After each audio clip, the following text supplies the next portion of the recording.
Hello guys, and welcome back to my channel.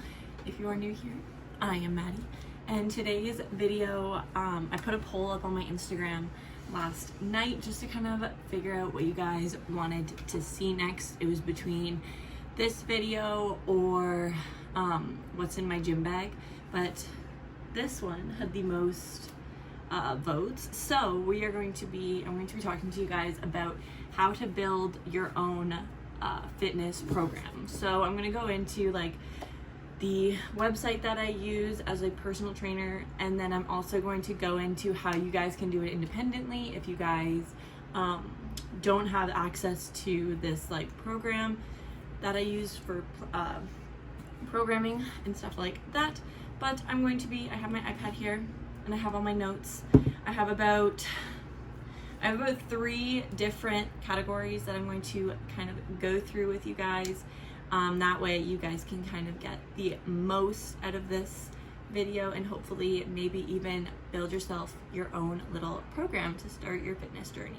So to start it off, the first thing that you have to do when you are looking to create your own fitness program, if you're a personal trainer and you're starting to do these on your own, the number one thing that I always recommend is either finding a program that you enjoy using. That way you can kind of get all the information out of your clients that you need, or you can kind of do it as a Google Docs file. I do it both ways. I use a website called Trainerize, which I sign in all of my clients into, which allows me to see their steps that they take in a day, their macros, blood pressure, heart rate, everything like that. And then it'll also keep me alert if one of my clients misses a workout. That way we can both just try to motivate and encourage each other. So then that way I know what they need from me and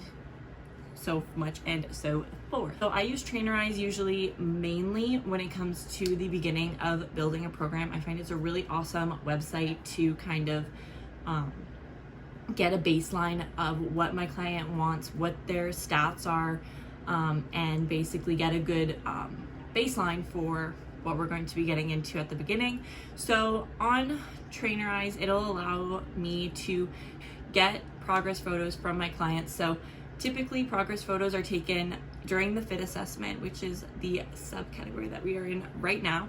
And a fit assessment is really important because, again, like I said, it gives you that baseline information that you need to see where your client is at to begin with and where they want to be at the end. So it kind of gives us an understanding of what their timeline will be, what they need to do to hit that timeline, so much and so forth. But a really awesome way to kind of show them their progress at the end or even in the middle is to get them to do progress photos. So this is where they typically want to do it in as minimal amount of clothing as possible. So usually I would recommend like a sports bra and some undies, or some shorts, just some like tight fitting clothing. That way you can kind of see where you are at the beginning and then really see the benefits at the end. So like, for example, I had a client and she was getting a bit discouraged halfway through. She didn't feel like she was seeing any progress. She didn't feel like she was getting anywhere, and showing her the progress photos really showed her like, oh my gosh, I actually am doing what I need to be doing. I am seeing results even if I don't see them, because the number one thing with fitness is you will be the last person to see the progress. Everybody else around you will see it, but you will be the last one to see it, just because it is in our human nature to feel like we are still not enough and not doing enough. So progress photos are really, really important to help motivate and encourage people to keep going. Another part of creating a fit assessment, like a package and building a fit goal, short-term and long-term. So basically what their short-term goal is would roughly be what they can basically make it to about their mid-time point. So roughly personal programs work till about 6 weeks, 8 weeks, or 16 weeks. That's usually how usually I try to keep my clients to pick between either an 8-week program or a 16-week program. That way they can get the most out of the program. However, your short-term goals are going to be a bit different from your long-term goals. However, they still should connect. So like, for example, if your client is trying to increase their muscle mass, a great short-term goal would be to take whatever their long-term goal is. So say they want to like be able to deadlift 10 pounds heavier than what they could at the beginning, taking that goal and splitting it in half. So then once they hit that 4-week mark, for example, during an 8-week program, they have that, and they can kind of see like, oh, I actually was able to get that extra 5 pounds onto my deadlift halfway through the program, which means that I can definitely hit my goal at the end. Or even if they have already been able to hit their long-term goal at the halfway mark in their program, it can also mean that we can up the ante and kind of increase their goal and make it a little bit more difficult for them. That way they can really feel like they're getting the most out of everything. But short-term and long-term goals are super duper important. I like to use the SMART principle, which stands for specific, measurable, achievable, reward, and time. So specific means just be really, really, really specific in how you are wording it. Like, make sure there's a number involved. So if you're going to be doing, like, I'll use the deadlift example again. I want to be able to deadlift 10 pounds by the 8-week marker, or give the date at the end. And the measurable part is, how are you going to measure this? How are you going to test yourself to see? So like, for example, you could say once a week I'm going to deadlift, and kind of track each week what I was able to deadlift that week, and then that way you can kind of see and measure it at the end of the day. And then we have achievable, which basically says I'm going to be able to achieve this through deadlifting once a week, increasing my weight when I feel like I can, kind of stuff like that. The reward is basically, I like to do the reward because it's something like, if I hit this goal, I'm going to go out for a movie, or I'm going to go and have an awesome cheat day and go out for dinner and really spoil myself. Like a reward that you are looking forward to. Or even like, my favorite thing to do when I hit a goal is, I'm going to go out and I'm going to buy those leggings that I've wanted, or I'm going to go out and get a new workout gear or something like that. Just that way you have that like motivation to be like, I want this because I can get this at the end of it. Or if you don't really love the reward system, you can do a throw off reward. Like I like to use sometimes going and getting ice cream with my boyfriend, like stuff like that, that can kind of like be a little bit of an encouragement to you at the end of the day. And then timing is basically just how long you're hoping to get that goal done. Another thing that I usually will recommend when it comes to building your fit assessment, I would usually also recommend that my clients go and use MyFitnessPal. So usually I recommend that you use MyFitnessPal for about a week before you start your program. That way you can kind of get an understanding about whether your calories will work with your goal, and then if not, you can always kind of readjust and kind of figure out what would work best for you to help you achieve your goals, because diet is a very tricky subject for a lot of people, and it's really important that when you do look at your diet, you do it safely, because there's a lot of ways that your diet can actually affect you, not only physically but mentally as well. And the big thing with macro tracking and stuff like that is that you remind yourself that you are human, and humans will make mistakes, and it's not a horrible thing if you go over your calorie count, or if you eat more sugar than you want, or eat more fats than you want. Like, at the end of the day, you are human, you are allowed to do that, and you know what, you can't beat yourself up about it, because at the end of the day, it is what it is. And it also is really important that you remember that it's okay, in a sense, that if you miss a day of tracking, that's okay. Give yourself that day of not tracking, because sometimes your body, your mental health can't handle it. And I know that I go through that sometimes. I actually went through a really rough patch with macro tracking, and it was really unhealthy, and I didn't have anybody to guide me through it. So I want to be able to sit here and help you guys and let you guys know that at the end of the day, if you go over your calories, who gives a shit? If you go under your calories, ideally you don't want to, but again, who gives a shit? do what makes you happy at the end of the day. And if it means eating that cookie, eat that damn cookie, because telling yourself no, you can't have it will make you want it more and can actually cause some really unhealthy eating habits. So listen to your body, listen to what your body is telling you. If you want to have a cookie, because at the end of the day, it's not going to kill you. So those are my personal views when it comes to stuff like that. But I do also recommend that you at least look at your calories. Just that way, before you even get into working out, you can kind of see where you are, because if there's going to be one setback, sometimes, a lot of the time, what it is you'll get to the halfway mark. You've been doing everything, but you're also going to McDonald's twice a week. You're not eating the healthiest, and stuff like that. And sometimes that can really set someone back, and it's better to sit down with yourself at the beginning and address the situation and figure out what meals and what kind of tracking will work best for you and your lifestyle.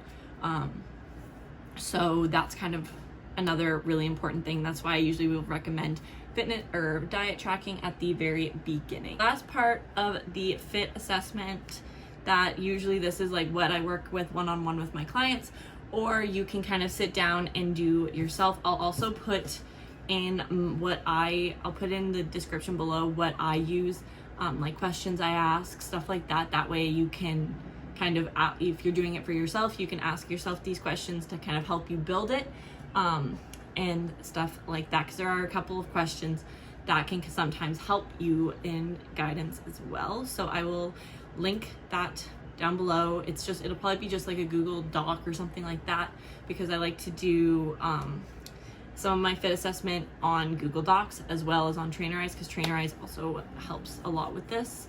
The other thing would be deciding on what type of training you want based on your goals. So whether that be you want to be more focused on endurance, whether you want to be more focused on strength training, muscle conditioning, kind of figure out what kind of training you want to do.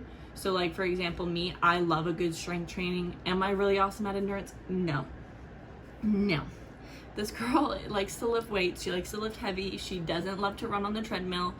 Those are just my own personal preferences. However, because even though I don't like endurance and I don't like running, I try to squeeze it into my workouts twice a week. So like, even if you are doing a strength training and you're trying to increase weight, or you're trying to increase muscle mass and everything like that, it is really awesome to include a little bit of cardio in there as well, because at the end of the day, cardio ain't gonna kill you, and heart health is also really, really important as well. Deciding on what kind of training you want to do personally is really important as well. So kind of sit down with yourself, decide whether you want to be focusing on your muscle conditioning, your muscle strength, like if you want to be focusing on cardio, if you want to be focusing on more, there's a lot of different things that you can do. So you just have to go ahead and kind of figure out what works best for you, and go into our next segment, to the next part. So the next part is actually physically designing the workouts. So the way that this works is essentially designing your program. There's two things. When you are designing your workout, there's a couple of things that you want to be focusing on when you are designing it. So like, for example, you want to be applying action for your long and short-term goals. So your workouts should be what is going to benefit you in the end, which is achieving your goal. So if I'm going to be doing, like, my goal is to increase weight, I'll use that example again. I'm not going to be going and running on the treadmill for freaking 30 minutes of a workout, never lifting weights, only doing cardio. Like, that's not going to get you to your final destination and your final goal. You really have to look at what your goal is and how you want to achieve it in order to, at the end of the day, benefit. So looking at what your goals are and then designing your workouts around your goals is what's going to get you to what you're looking for. Another thing to think about is deciding on the number of days that you want to be working out per week. So like, you can only work out 3 times a week or 2 times a week. It kind of like bases on how you're going to organize your workouts or set them up. For example, I like to work out during the weekdays, so like Monday, Tuesday, Wednesday, Thursday, Friday. And then sometimes, like for example today, I like to give myself 1 day out of the actual week as a rest week, because Gavin and I can't go to the gym together because I'm a morning workout person and he's a night workout person just because of work. So we're on like completely different spectrums. So I have made it so my workouts, I work out Monday to Tuesday, rest on Wednesday, work out Thursday, Friday, Saturday, and the Saturday workout is what I get to do with him.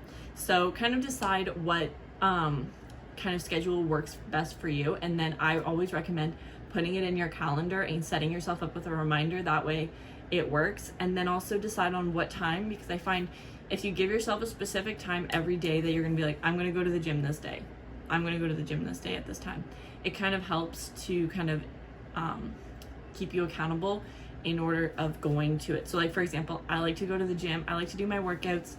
When I'm in school, I do a 7 a.m. till 8 a.m. And then, for example, right now, when I'm not in school, I do roughly like 8 a.m. till 9 a.m. or a 7:30 till 8:30. I give myself a little bit more time to sleep just because I don't have anything that I have to do and rush after. So that's really important to do as well, is kind of figure out a timing that'll work best for you at the end of the day. And this part, I usually like to do this kind of situation, like the design part, in my Google Calendar. I find that it helps a little bit more, like putting it in the specific days of the week, putting in what kind of workouts it's going to be for those days, and then actually putting in the workout in the event itself. That way you have it in your phone, you have it on your, like I have mine on my iPad, and then that way it's kind of right there and you don't have an excuse to kind of like miss it. It's right there. So another thing when you're designing your workouts that it'd be good to think about is how you want your workouts organized. So what kind of workout split you want to have. If you want, you can check out my workout split video. I have updated it since the last time, so you can check that one out. So just do a little bit of research before you decide on your split, and you can always, it's trial and error, so you can always change it up at the end of the day. It's not gonna really affect your progress a whole lot, just as long as you're getting in the gym and doing your thing. Also, when you're looking at your workouts like broken down, it's really important to look at different kinds of like sets, different kinds of tension, stuff like that, different kinds of equipment. Like, don't just use dumbbells, don't just use barbells, like kind of look at your gym and see what you have and kind of use what's there. So like, don't be afraid of machines. Machines work really well, cables work really well. Like, really look at what your gym has and then work from there. And then also look at different kinds of sets. So if you go on my Instagram, check it out if you want. I have a whole bunch of different education-esque videos which kind of breaks down different ways you can make an exercise more challenging, make a set more challenging, and it can also kind of help you to kind of push past that set of ease and sorts. So for example, like implementing a superset in a workout, increasing the time under tension to increase the mind to muscle connection and really stretch out that muscle and really build it. I have a whole bunch of posts on my Instagram that will kind of explain all of those and kind of a little bit in more depth, as well as a video example on how to do that.